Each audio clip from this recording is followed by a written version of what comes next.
उत्तराखंड प्रदेश Congress committee के अध्यक्ष करण माहरा ने राजधानी देहरादून में भर्ती घोटालों की जांच की मांग को लेकर आंदोलन कर रहे नौजवानों पर राज्य सरकार के आदेश पर पुलिस द्वारा बदसलूकी, धक्का मुक्की और बल प्रयोग करने की कड़े शब्दों में निंदा की है। प्रदेश कांग्रेस अध्यक्ष करण माहरा ने आंदोलनरत बेरोजगारों पर हुए बल प्रयोग और बदसलूकी पर प्रतिक्रिया व्यक्त करते हुए कहा कि बीजेपी सरकार राज्य में बेरोजगारों को रोजगार देने के बजाय लाठी डंडों और सत्ता के बल पर हाँकने जैसा निंदनीय काम कर रही है। मैं उत्तराखंड प्रदेश के प्रतियोगी परीक्षाओं में पारदर्शिता एवं शुचिता को सुनिश्चित करने के लिए कल उत्तराखंड प्रतियोगी परीक्षा अध्यादेश 2023 को मुख्यमंत्री पुष्कर सिंह धामी ने अनुमोदन प्रदान किया। इस अध्यादेश में दोषियों के विरुद्ध सख्त प्रावधान किए गए हैं। वहीं बेरोजगार युवाओं पर हुए लाठीचार्ज के विरोध में उत्तराखंड बेरोजगार संघ ने आज प्रदेश बंद का आह्वान किया, जिसके चलते सभी सामाजिक संगठनों से बंद को सफल बनाने की अपील की।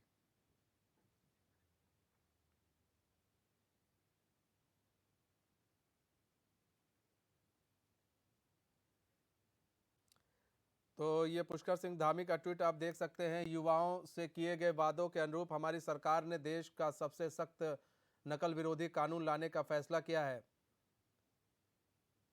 इस हेतु संबंधित अध्यादेश को मैंने अपनी अनुमति प्रदान कर आवेदन कार्रवाई के लिए भेज दिया है।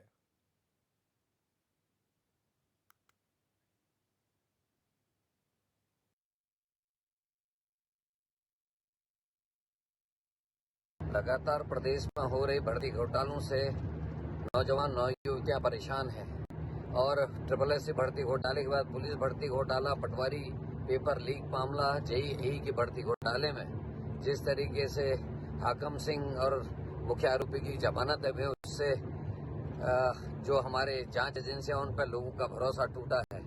और हाल में ही जिस तरीके से संजीव चतुर्वेदी और संजीव कुमार, दो गोपन के अधिकारी पकड़े गए हैं, उससे लोगों का और भरोसा टूटा। और जिस प्रकार कल बॉबी पवार और उसके साथियों के ऊपर पुलिस ने बर्बरता की है और उनको रात के अंधेरे में उनको पकड़ के उनके संग मारपीट करने की कोशिश की, निश्चित ही बहुत ही निंदनीय है। आज प्रदेश की नौजवान नवयुवतियां सभी सड़कों पे हैं और उनका ये कहना है कि PCS मेंस के पेपर भी नहीं होने चाहिए जब तक जांच पूरी नहीं होती। लेकिन सरकार लगातार अपनी हरमीता पे अडिग है और वो शोषण भी कर रही है और अपराधियों का संरक्षण भी कर रही है। आज देहरादून में युवाओं द्वारा राजपुर रोड को चक्का जाम किया है और पब्लिक प्रॉपर्टी को भी नुकसान पहुंचाया है और जनता के बीच में रोड जाम करके जनता का असुविधा क्रिएट किए हैं और पथराव भी किए। सभी युवाओं से अपील है, जो भी आपके मांग हो वो शांतिपूर्वक प्रदर्शन करिए, जहां पे भी निर्धारित हो। कानून का अपना हाथ में मत लीजिए। ऐसा करने पे हमारी पुलिस FIR दर्ज करेगी, वो जो भी विधिक कार्रवाई होगा फिर आगे की जाएगी। कल का जो एक प्रस्तावित कार्यक्रम है उसमें हमने सुरक्षा की सारी चाक चौबंद व्यवस्था कर ली है। जो भी कल शांति व्यवस्था भंग करेगा उनके विरुद्ध कार्रवाई की जाएगी। तो मेरा सभी लोगों से निवेदन है कि कृपया शांति बनाए रखें, पुलिस के कार्रवाई पर विश्वास रखें। अगर मुकदमा पंजीकृत हुआ है उसको भी हम निष्पक्ष ढंग से कार्रवाई करेंगे। और हम एक एक चीज़ को देख रहे हैं, हम किसी के अगेंस्ट कोई प्रेजुडिस होकर काम नहीं करेंगे, लेकिन किसी को शांति भंग करने का, किसी को भी कानून व्यवस्था को अपने हाथ में लेने का हक नहीं है। मैं सभी लोगों से मेरा अपील है कि कृपया कल की जो इस प्रस्तावित बंद है इसमें इसको पहले समझ लें और किसी प्रकार का कोई कानून व्यवस्था खराब नहीं होना चाहिए। आप सभी लोगों से मेरा निवेदन है कि पुलिस प्रशासन का सहयोग करें और शांति। तो रोहित विक्रम सिंह हमारे संवाददाता हमारे साथ जुड़ चुके हैं, जो कल इस घटना में चोटिल भी हो गए थे। सबसे बड़ी चीज यह है रोहित कि नकल विरोधी कानून का जो है अब उस पर हस्ताक्षर कर दिया है मुख्यमंत्री ने। कहा है सबसे सख्त कानून जो है हम लेकर आ रहे हैं। दूसरी चीज बेरोजगार संघ का बंद का आह्वान है। तीसरी चीज पुलिस अराजक तत्वों की बात कर रही है। वो कौन अराजक तत्व हैं? वो जो लड़कियां जो कल अपने हक के लिए लड़ रही थी वो अराजक अगर तत्व हैं, तो फिर बेरोजगार कौन है? यहाँ तो वहां तो सब अराजक तत्व थे। रोहित ये देखिए मनीष, पूरे प्रकरण को सबसे पहले समझने की आवश्यकता है और जिस तरह से इन पूरे 22 सालों में राज्य गठन के बाद से इस तरह से एक के बाद एक आयोगों में भर्ती परीक्षाओं में पेपर लीक का जो मामला सामने आ रहा है, ये प्रदेश के लिए बेहद चिंतनीय विषय है। इससे राज्य सरकार की और प्रदेश की छवि भी धूमिल हो रही है। उत्तराखंड अधीनस्थ सेवा चयन आयोग की मनीष अगर हम बात करें तो पहले वन दरोगा में भर्ती परीक्षा के पेपर लीक होते हैं, स्नातक स्तरीय परीक्षा के पेपर लीक होते हैं, सचिवालय रक्षक के परीक्षा के पेपर लीक होते हैं और उसके बाद उत्तराखंड लोक सेवा आयोग में जिस तरह से पटवारी लेखपाल भर्ती परीक्षाओं में पेपर लीक का मामला सामने आया था, उससे सभी भौचक्के हो गए थे।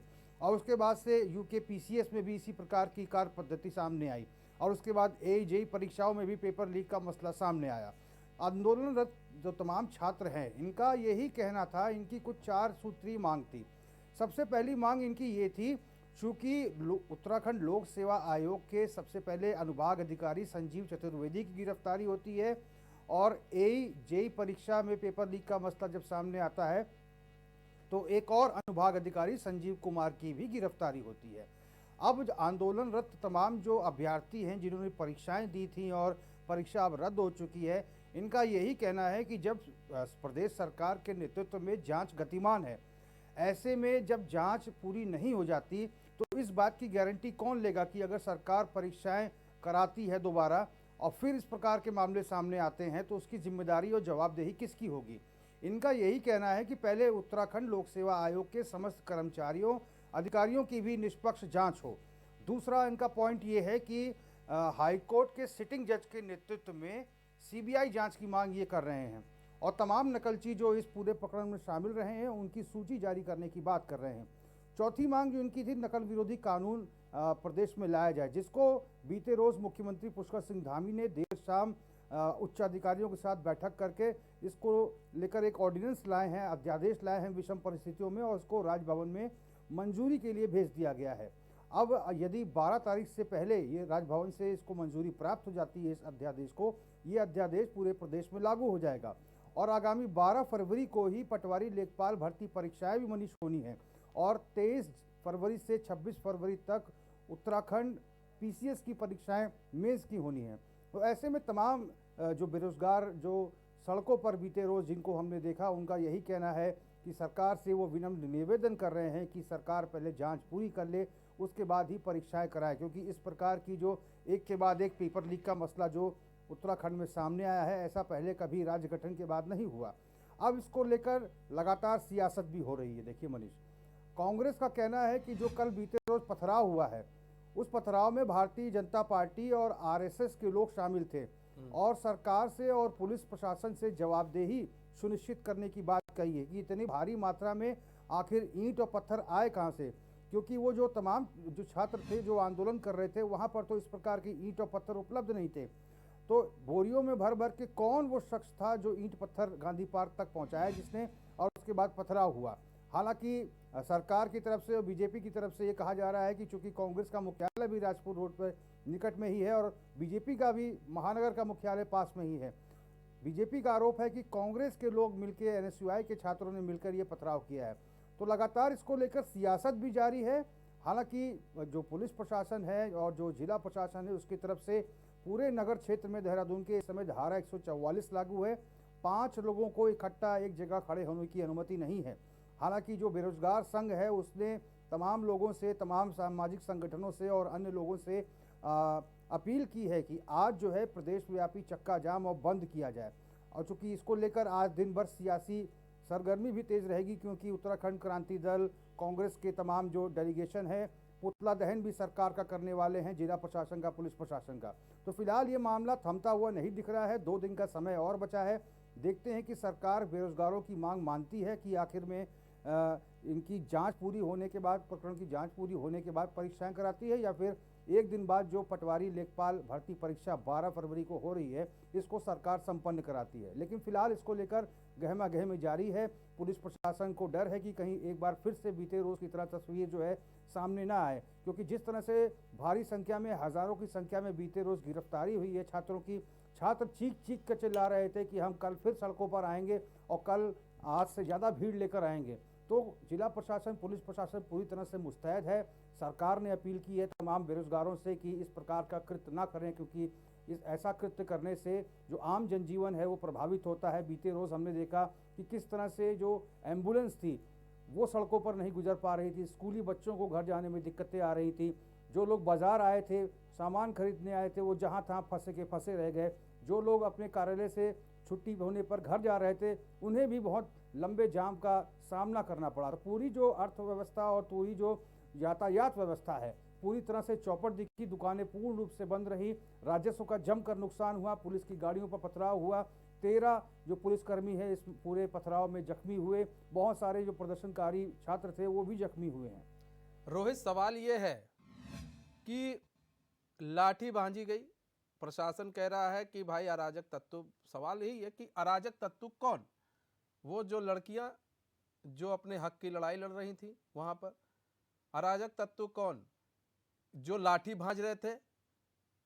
आप लाठी भांज रहे, पहले ये कहा गया कि छात्रों की तरफ से पत्थरबाजी हुई तब लाठी हुई, लेकिन जो हम लोग को दिखा ये हुआ कि पहले लाठी भांजी गई उसके बाद पत्थरबाजी हुई। ये सब एक अलग चीज है, लेकिन जितनी तत्परता पुलिस यहां दिखा रही है और जितनी मुस्तैदी दिखा रही है इन छात्रों को हटाने के लिए दिखाई गई और सब कुछ तमाम चीजें करने के लिए की गई, इतनी तत्परता, इतनी मुस्तैदी इन नकलचियों को पकड़ने में लगा देती तो शायद ये नौबत ही ना आती, या फिर इतनी मुस्तैदी से सही से एग्जाम करा दिया गया होता तो ये नौबत ही ना आती।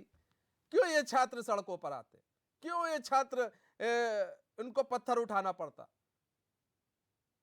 तौर पर और जिस तरह की बर्बरता हमने बीते रोज देखी है पुलिस प्रशासन की ओर से, और जिस तरह से तमाम जो छात्र रहे, छात्राएं रही, एक के बाद एक लाठियां बरसाती हुई पुलिस चली गई, और उसके बाद जो पथराव हुआ, हालांकि इसको लेकर अब जो विपक्षी दल के तमाम नेता हैं सरकार से जांच की मांग कर रहे हैं, जिला प्रशासन से भी जांच की मांग कर रहे हैं, और कह रहे हैं कि जांच में ये पता लगाया जाए, क्योंकि जो छात्र प्रदर्शन करने आए थे वो लगातार 6 घंटे तक शांतिपूर्ण तरीके से प्रदर्शन कर रहे थे, और उनकी कई दौर की वार्तालाप भी जो एसएसपी हैं और जो जिलाधिकारी हैं उनसे हुई थी, और ऐसे में पुलिस ने जो उनके ऊपर लाठीचार्ज किया है ये बेहद दुर्भाग्यपूर्ण है। और इस बात का भी पुलिस प्रशासन को, जिला प्रशासन को और सरकार को पता लगाना होगा कि आखिर वो कौन असामाजिक तत्व थे जिन्होंने पत्थरबाजी की। हालांकि आरोप प्रत्यारोप दोनों ही राजनीतिक दलों के द्वारा जारी है। कांग्रेस बीजेपी पर आरोप लगा रही है कि बीजेपी के कार्यकर्ताओं ने पत्थरबाजी की, आरएसएस के कार्यकर्ताओं ने पत्थरबाजी की, और कांग्रेस जो है